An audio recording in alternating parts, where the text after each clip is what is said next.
দিন হলে আমাদের তো হিন্দুরা নিরামিষ খাওয়া দাওয়া হচ্ছে। রাধা অষ্টমী, ষষ্ঠী, এটা ওটা তো লেগে আছে। আর নিরামিষ হলে ছেলেদের হয় সমস্যা, তো তারা খেতে পারে না নিরামিষ সবজি। কিন্তু নিরামিষ হলে কিন্তু বেশি পদের রান্না করা হয়। হ্যালো এভরিওয়ান, কি খবর, কেমন আছেন সবাই? আশা করি সবাই ভালো আছেন। দূরেও কাছে যে যেখান থেকে আমার আজকের এই ভিডিওটি দেখছেন, পুরো ভিডিও দেখতে থাকুন, ভালো লাগবে। আর এই তো আজকে বৃহস্পতিবার, ঘর দিয়ে মুছে ফুল পাতা দিলে সব কিছু রেডি করে নিয়েছি। আর আমিও মাথা আসছি, এই তো সিঁদুর দিয়ে নিয়েছি। এবারে পুজোর ঘরে চলে আসলাম।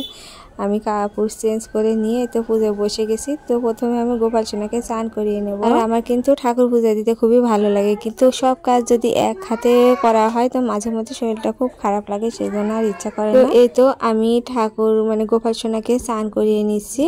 আর তারপর ভোলানাথের নিচে আমি নিয়েছি, ভোলানাথকে চান করাবো। তো এই তো এভাবে আমি প্রতিদিন পুজো দিয়ে থাকি। তো আজকে তো বৃহস্পতিবার, একটু বেশি সময় লাগে। আর এই যে বৃহস্পতিবারের দিনকে ঘট পাতা, আলপনা দেওয়া, সব কিছুর জন্য বেশি সময় লাগে। তো ঘট পাতা হয়ে গেছে। আর আজকে কিন্তু খুব তাড়াতাড়ি পুজোর ঘরে এসেছি, সকাল 9টা বাজতে বাজতে পুজো হয়ে গেছে। তো কালকে ছিল রাধা অষ্টমী, সেজন্য একটু তাড়াতাড়ি করে পুজোর ঘরে আসলাম। কিন্তু পুজোর ঘরে এসে তো একটা জিনিস ছিল না, সেজন্য একটু দেরি হলো। আস্তে ধীরে জোগাড় করে পুজোটা সেরে নিলাম। তো পুজোটা সেরে তো আবার রান্নাঘরে এসে সকালকার রান্না করলাম। তো সকালে আজকে খিচুড়ি হয়েছে, কিন্তু খিচুড়িটা হয়েছিল একটু ঝরঝরা। আর কয়েকদিন থেকে নিরামিষ হচ্ছে, ছেলেমেয়েরা একটু রাগারাগি করছিল, তো প্রতিদিন খিচুড়ি। তো একটু এই তো পনিরের তরকারি করে নিলাম। তো ঘরেই ছিল কিছুদিন হলে বানানো পনির, আমি বানিয়েছিলাম। সে পনিরের তরকারিটা করলাম তো খিচুড়ি দিয়ে খাওয়ার জন্য। আর খেতে কিন্তু খুবই ভালো হয়েছিল।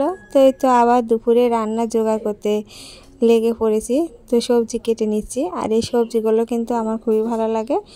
আর ছেলেমেয়েরা তো ডালের সাথে একটু বেগুনি হলে ওটা দিয়ে খায়, কিন্তু সবজিটা করে নিচ্ছি।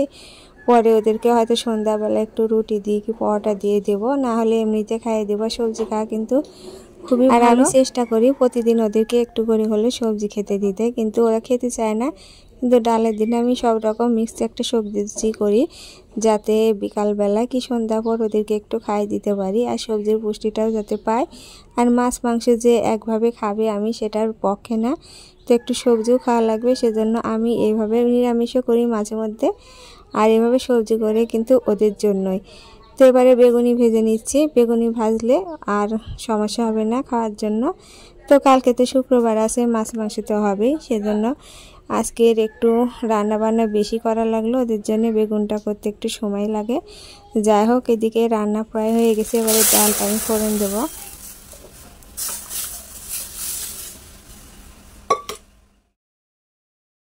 আমার থেকে মনে হয় ডালটা এভাবে চড়া করে ফোড়ন দিলে খেতে বেশি ভালো লাগে। তো এই তো সন্ধ্যাবেলা আবার চা নিয়ে বসেছি। তো আজকের ভিডিওটা এই পর্যন্তই। কেমন লাগলো কমেন্টে জানাবেন। নমস্কার।